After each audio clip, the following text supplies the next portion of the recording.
Who forgot the steps? Don't crush him again. You've only just fixed him.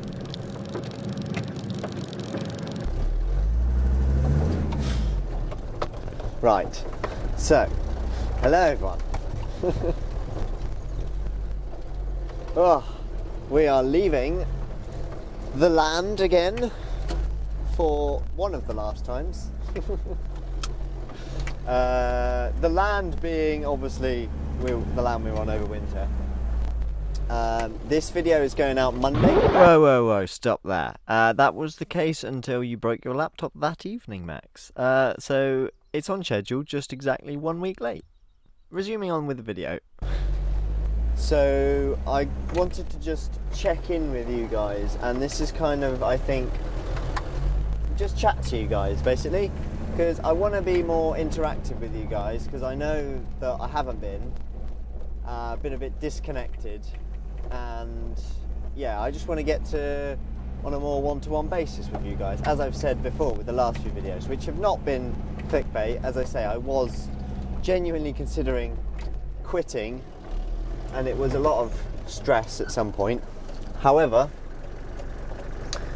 I'm sussing out a little method. So at the moment, Chelsea's behind in her van, which you can't see, and I almost forgot to pack the steps away. Ugh, and this person can't drive. So we have been on the bit of land because we were finishing Chelsea's van, but those videos are to come out of everything I've done on there. And right now I am heading north again. I'm heading up to Inverness, which was the plan, to do some welding work around there. And then I got another job up by Thurso, right on the north coast. And I said, if you pay the fuel, I'll come there. So that's what I'm doing. Today is Friday, and Sunday will be it, so the day before this video comes up. So yesterday I will have been up in Thurso. Then I'm heading back down to Inverness. I've got welding work in Cairngorms, painting the outside of a van that's really cool, a Bedford, Aberdeen way. So yeah, loads and loads of cool stuff coming. I haven't driven road for a few days. Tried to start her yesterday and she was almost dead. So before we go away, I have to sort a new starter battery, which I've known about for years anyway, because this is an old one that's in here. And also, I've got to get some new tyres for the van, because I only bought one pair last time. I've got to buy another pair, and then she'll be on full cross climates. So this video is just going to be a little chat while I'm driving. I've got a 80-mile drive to a spot just outside Inverness, and yeah, currently we're in Fort William. And Rose has still got a ticking noise, which you guys might not have heard about actually. She developed this weird ticking noise. If you've on my Instagram, you'll have seen. But basically, I first thought it was injectors. Some people said exhaust gasket, because it's only when you floor it, and otherwise it's dead quiet. The microphone might be able to pick it up, but we're just on the lav here, so I'm not sure. Anyway, I'm probably going to forget and be all over the shop in this conversation, but it's natural, and a lot of you guys like the natural, and that is what YouTube's about, and that's why I'm like, I like making this content. It's easy to make, and I can chat to you guys about relatabilities. I've got a rant to make in a minute, which will be the point of this video. But we're waiting for that. I'm just catching you guys up on a few things first. So yeah, that ticking noise is something to sort out. So the exhaust manifold gasket was replaced back in, I've lost Chelsea now, she's gone. She's going right and I'm going left. She's staying here, by the way, as well, because she's trying to find some work. She's not managed to get the online stuff sorted out at the moment, and we can't afford to run both vans. But at the same time, if she stays here, there's a possible opportunity at Airbnb, campsite cleaning and stuff like that she might be getting. Yeah, and I've just got to crack on and just get some money made, basically. So we're parting ways for a couple of weeks, but we'll be meeting up when I'm back down Cairngorms way, and then I'll be back in Fort eventually anyway. But anyway, I'm happy to be back on the road. Rose is going to be drinking the fuel, as always. She has been pretty good recently. That's another video to come. So I won't mention that one in this one, because that's a whole talk in itself. But this injector, so yeah, she's always had this weird, she's never been quite right from day one. Well, actually, tell a lie, I think she was fine. There was a tap-it tap, which is very common on these vans, and that was one of the hydraulic tappets on the way out, and that was cured during last year's head rebuild and head gasket. And then since then, she was always running a bit rich and a bit black, a bit smoky, and then had a tick on idle that was not a tappet because they'd all been done for one. Oh, I need to stop her and get some eggs. Need to get some eggs. So yeah, I like to get the eggs from the local farm shop, and anywhere local, not the supermarket. The farm shop's really good. I try and shop at farm shops now, wherever we can. Cam and Rachel from living in Kevlar, hopefully I'm going to meet up with them over the next few weeks because they're up Inverness way-ish. And yeah, they sent me a good place to get food, so I might pop by there. Anyway, back on with my conversation. Basically, after tightening the exhaust manifold gasket, which was replaced during the head rebuild, it didn't make any difference. Someone said it could be a head gasket, someone said it could be a bearing in the bottom of the engine, which I'm just obviously hoping it's not. I'm pretty sure, like, it baffles me why the tick is not on idle or just when driving at normal speed, because I can hear it now. I don't know if you can, but then you take your foot off the accelerator, which I'm not going to do because I'm about to go uphill, and it just stops. It's only when you've got your foot pinned.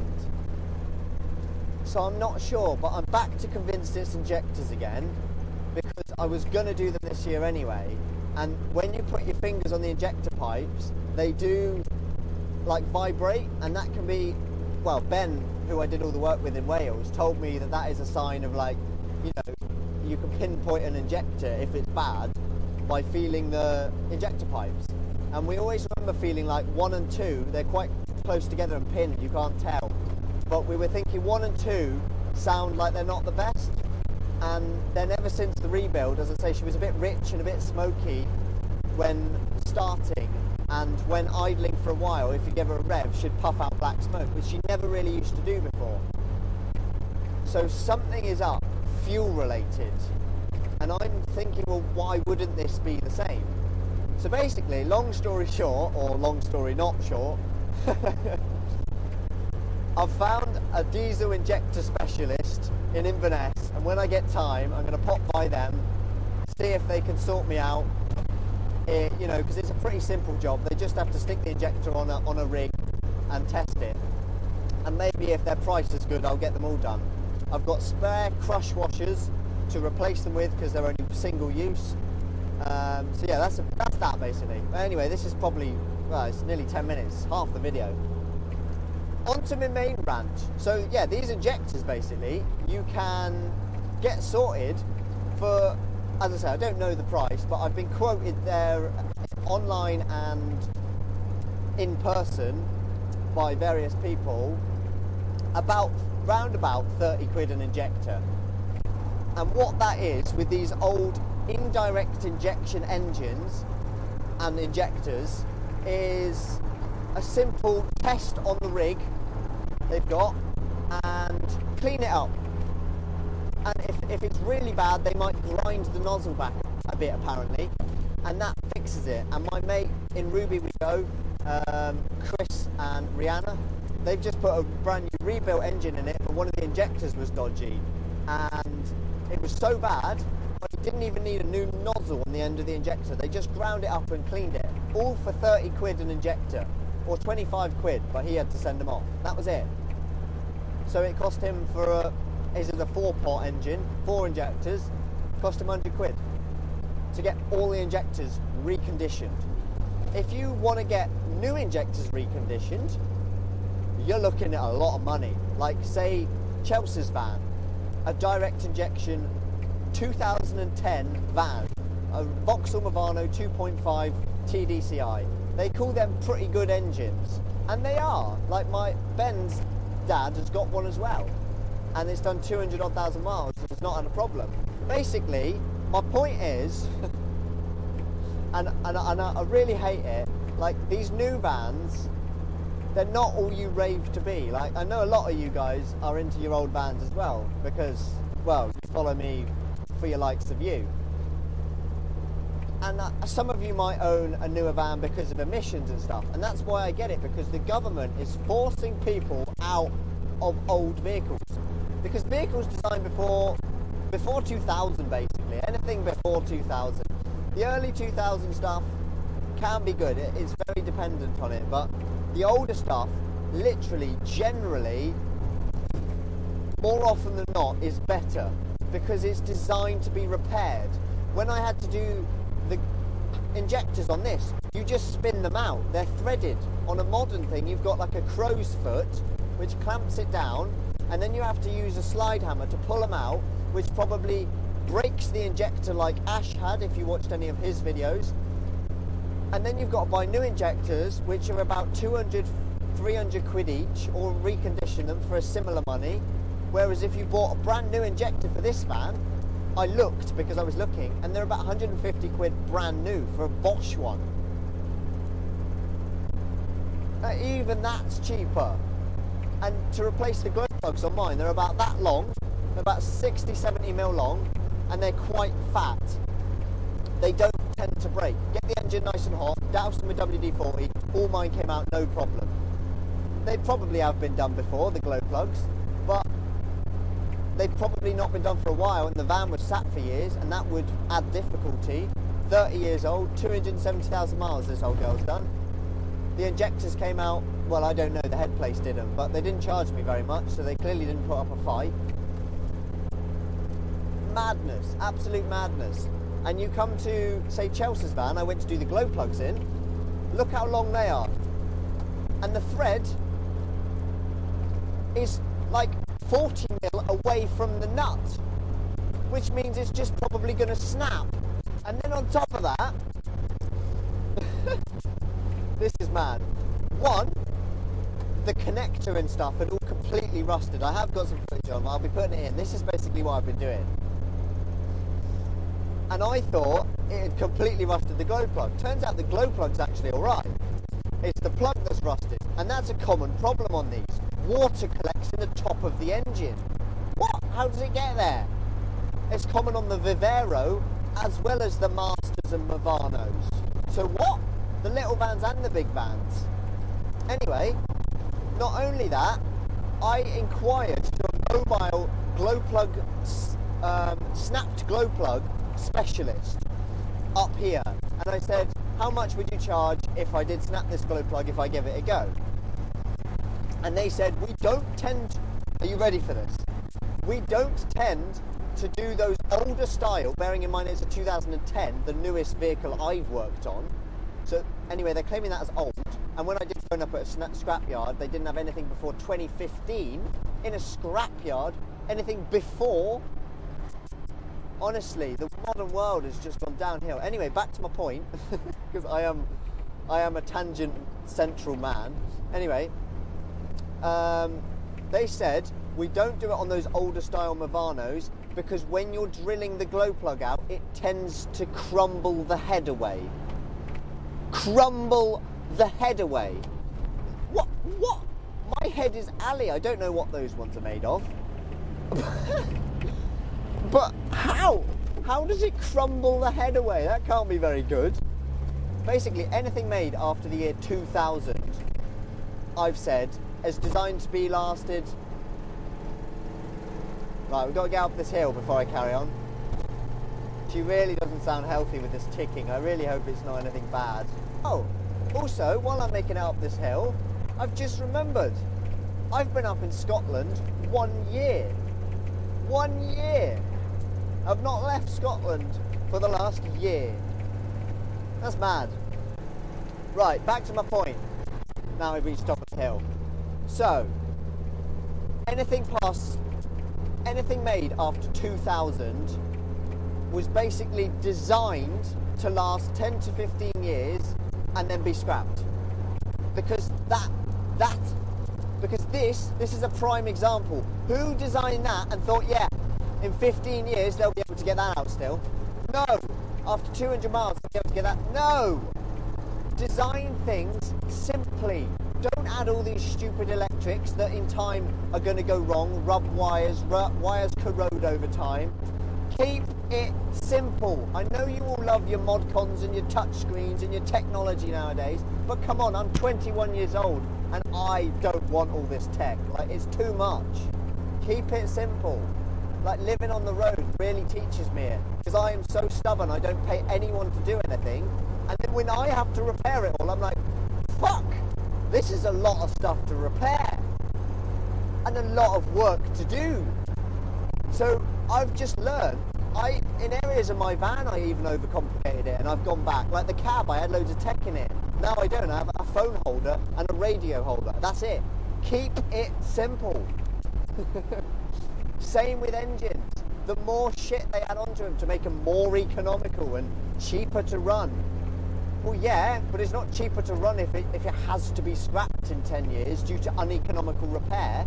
I mean, as I said in my little shortened rant I stuck on the end of that video I was making about Chelsea's van, they're not better. Think of all the people who have had engine replacements in these Citroen vans, right? Camper Vibe, Those Happy Days, Gadget John, and there are probably more that I could list off if I had used my brain a bit longer, but there are 3 straight off my tongue. Those engines are not meant to be repaired. If something goes wrong with them, it's like new engine, new engine, new engine. If it wasn't a camper van and just a work van, it would be new van. The only reason you're replacing the engine is because the contents of the van inside of the back is worth more than the engine. Otherwise, you'd be scrapping the van because it's just not worth it. Finally, this car's going to overtake. I am going 50 miles an hour, I'll have you know, which is a legal speed limit. A commercial vehicle like this, not registered as a motor caravan, on a single carriageway. So I'm actually doing the speed limit. So even though you think this van is so slow and so old, it is up the hills. It keeps up with modern day traffic till you hit a motorway. Yeah. But I don't mind it. I don't do motorways very often, especially up in Scotland. There's none. And the last thing, all of you lot buying these Citroen vans, right, and I did it as well, thinking galvanised was better. Galvanised is not better. That van is galvanised. Chelsea's van is galvanised. It's a 2010 galvanised Vauxhall Movano. The jacking points are galvanised. Guess what the advisory on the MOT was? Corrosion on the jacking points. Do you know what I did? I went and prodded them with a screwdriver. They needed completely rebuilding. Whole new plates, about 10 by 10 centimetres out of 2mm steel or 3mm steel I used. Woo! Going around the corner at 50 miles an hour. It's exciting in this van. Yeah. It rusts. It still rusts. Your galvanised vans they're not stainless steel. They're still steel. They've just got some zinc on the outside instead of some good paint. And they still rot. They still rust. And they're made of cheese, including the engine. I mean, I think Gadget John's crankshaft snapped. Made of cheese. Good luck snapping Rose's crankshaft. And I'm confident to say that. I'm going to touch wood because I'm a bit worried about the fucking injectors or ticking. But other than that, I don't have any doubt, and I'm confident in saying this, that a crankshaft is going to snap. Because it's just not. Because these are why these are million-mile engines. They go on for 1 million miles frequently. 500,000 miles these are known for hitting. And most people want to buy a low-mileage vehicle. I've always been one for high-mileage heroes. I want to get Rose to 300,000, 500,000 miles. I can't wait to get it to 300,000. I bet you by the end of next year she'll be at 300,000. Because this next winter trip is going to be a mega one. It's going to be exciting. At least 6 months, I'm hoping. The plans fully haven't come out yet, but in various videos I'll be releasing little details and stuff. And yeah, I'm really excited. And that's why I'm off doing my own thing, trying to get as much money together as possible, so I don't have to come back to this island for as long as possible. and maybe even one day by land.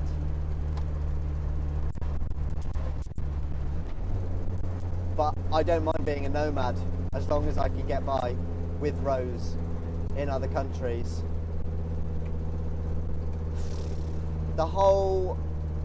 That's just the start of it. That's what went wrong 20 years ago I'm ranting about. 20 years ago. That's what went wrong that long ago. Nowadays, they're trying to create 15-minute cities. If you haven't heard of Jeff Buys Cars and you are kind of agreeing on what I'm saying, go watch Jeff Buys Cars. Honestly, I can't say it better than him. Just go watch Jeff Buys Cars, because he's got it all nailed down to a T. 15-minute cities, the climate fucking agenda. It's all a fucking agenda. And it's only a matter of literally less than a decade now before serious shit starts to happen. Like 5 years before things going really, really tits up. So, yeah. It's not looking good. The only thing about Rose is she's not quite old enough yet. She's only 30. She's still got another 10 years to go before she's tax and MOT exempt. So I'm still being scammed out of 350 quid a year tax, which I only paid 6 months because, as I say, I'm hoping to be out of the country in 6 months. So if we can be out of the country in 6 months, the UK government does not need my money because I won't be driving on their roads. Anyway, let me know your thoughts on the whole way vehicles have gone and everything, and if you think that modern vehicles are actually good, or if they're just there to make money and come across as good at the time of sale until 10 years down the line they're actually a piece of shit. Woo! We've got a vehicle in the road. A tree cutter. Oh, no, not a tree cutter. What is this? Recovery specialists. Oh, there's a car in front. A recovery specialist doing someone's spare tyre. That's another thing, right?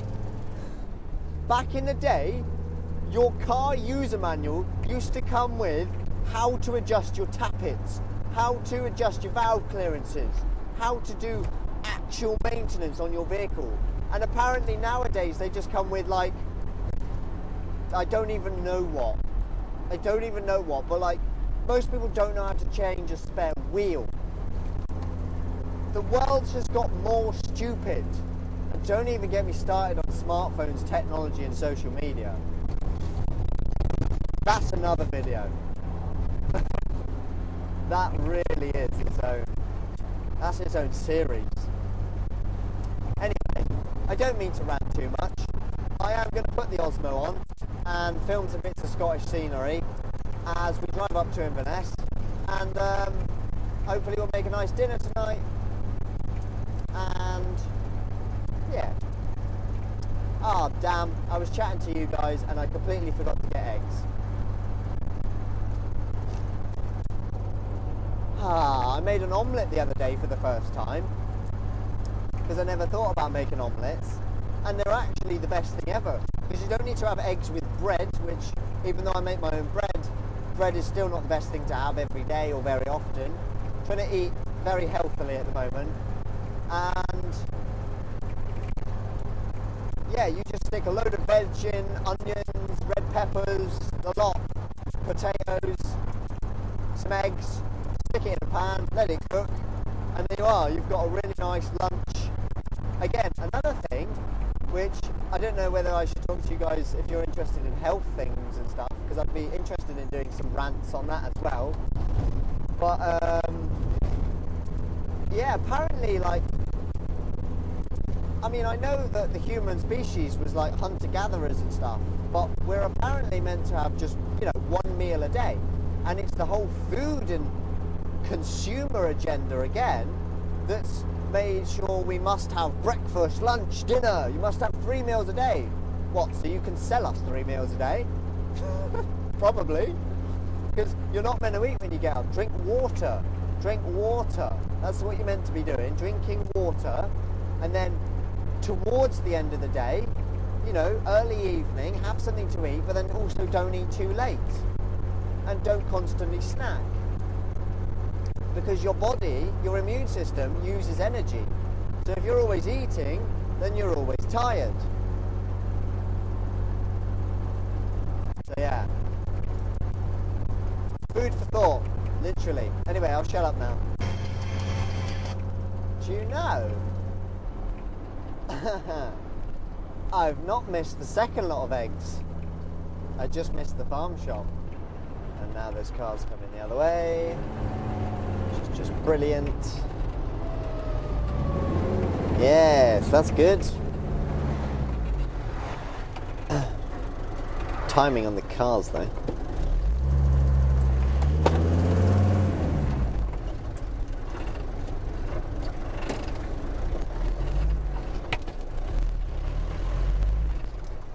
The egg shed. It's a cool little thing, that. Right, let's grab some eggs. Oh, that's why I did want to look at Rose's handbrake, but I didn't get around to it because that's another thing. She started leaking some oil from the rear axle, so more jobs to do. Oh yeah, sorry, I'm not holding the microphone. Hopefully you could hear me. But the jobs are easy enough to do on Rose. I forgot to grab a parcel. Oh well, they were probably shut. I'll have to get Chelsea to pick it up, along with...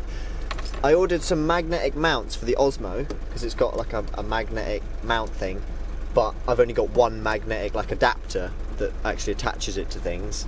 So it's almost useless having other than the fact that I can take it off like that. It's really annoying, because I'd like a couple so that on here there could be the magnetic mount as well, and then I can just swap them around. So, but it didn't arrive in time.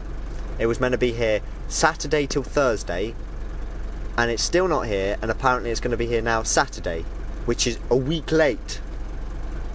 I'm going to see if I can get some money back. Every penny counts, eh? Anyway, let's get some eggs.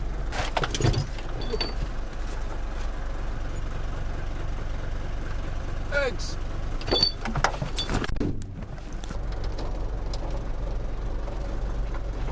Right, we've still got 60 miles and an hour and a half left, which will probably be an hour and 40 minutes. ETA is 4:45, so dinner time when we get back.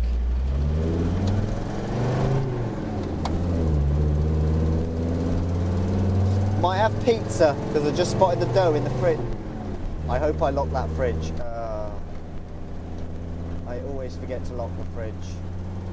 I'm going to have to pull in, because it spilt all the eggs last time. I should have pulled in there.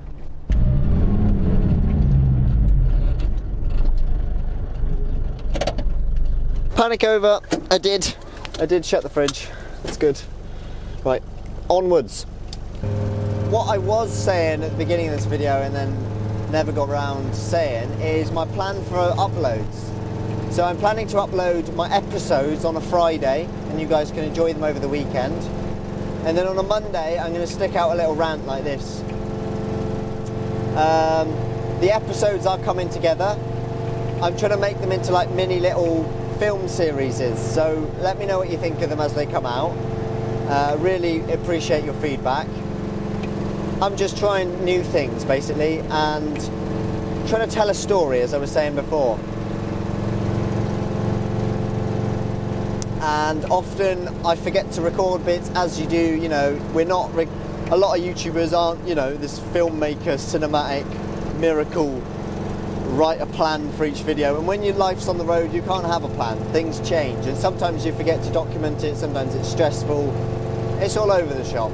So being able to do a lot of voiceovers and tell the story that way, a bit like Project Amber does, giving me a lot of inspiration. I've joined his Patreon again recently. And yeah, love your content, man. Yeah, I'm trying to just tell us a bit of a story with the next few episodes, so I really hope you're enjoying it. I am almost tempted to make a little trailer short, like a intro, but it is what it is. Anyway, we're climbing this mega hill at the moment. Hopefully the view's good at the top, looks good so far. And yeah, I have done this hill before, possibly even filmed it. In fact, probably the last time I went to Rob, I was probably filming it. Oh, we've got our first traffic member behind us. Anyway, yeah, that's my rough plan. Just a more, you know, a more finalised episode on a Friday, and then a bit more of a chat, which will be, you know, more recent. Like, this is literally shot on Friday when you guys will be watching this other video, and then Monday this will be out, because these don't take too long to edit. That way I can get more content out. YouTube likes more content. Since rebuilding Rose's calipers though, brakes have been amazing. And I also tightened the steering. Ooh, that looks like a cool track. This track here. I also tightened Rose's steering box up, and you don't have to like drive along a straight road doing this now. You can just hands free. She stays in a straight line. Brilliant. Like a new van. Anyway, I'll shut up now because this video is going to be half an hour long. I'll just film when we get parked up so you guys can see where I'm going, and what I'm having for dinner, which might be pizza.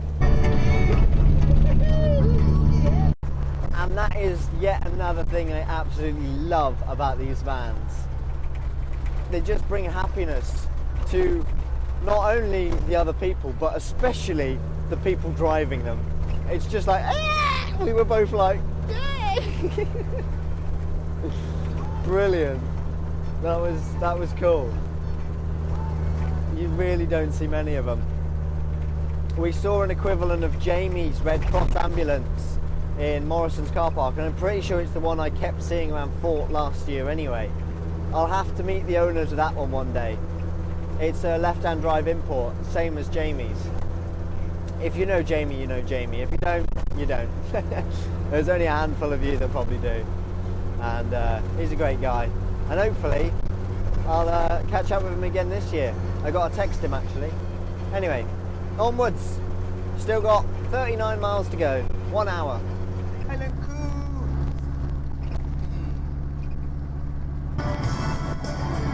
that's so cool. Dead and gone.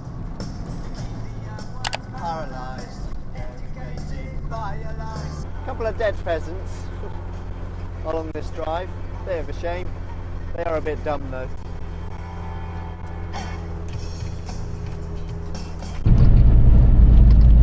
Another dead pheasant. Right where I'm staying.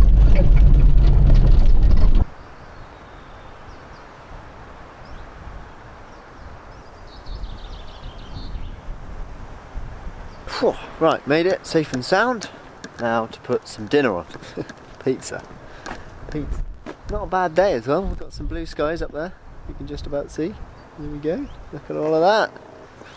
And yeah, this bush is beautiful. It smells amazing. It's gauze, and I think it's possibly even like beneficial to your health. Again, so many plants in the last year I found out that are amazing for your health, and I'm just like, what?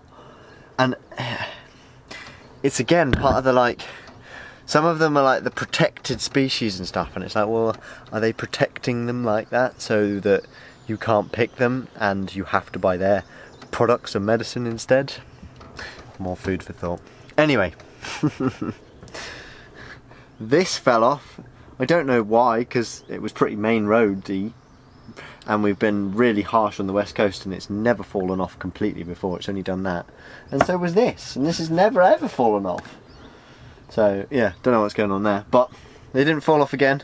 We're getting very close to, but didn't. That's why this lip on the counter is really good. As much as it being a pain in the arse when you're trying to wipe things, it's actually really good as well. And these are temporary countertops, and when I replace them, I'm not sure what I'm going to do with them. I'm really not sure, because they're just chipboard at the moment, and I'd like some nice solid wood, but then it wouldn't have this lip on. Induction hob never moves. Look at it, still tucked in the corner. Right.